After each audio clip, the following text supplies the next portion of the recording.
A lo largo de la vida, conocerás a muchas personas que no te afectarán en nada. Pero una sola persona puede cambiarla para siempre. Puedo volar a donde sea esta noche para llegar mañana por la mañana. Señor, tengo una idea. ¿Qué hacías en Idaho? Vine a un congreso médico. ¿Eres periodista?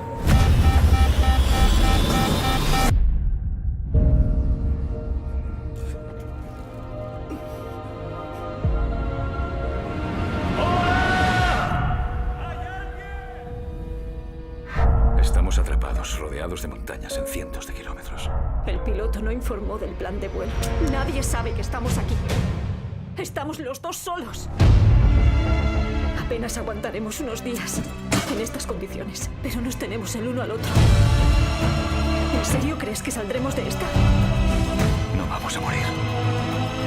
Hoy no. No quiero quedarme solo en esta montaña. Yo tampoco. Podría ser la última persona que ves. La última persona que conoces. Juntos podremos sobrevivir.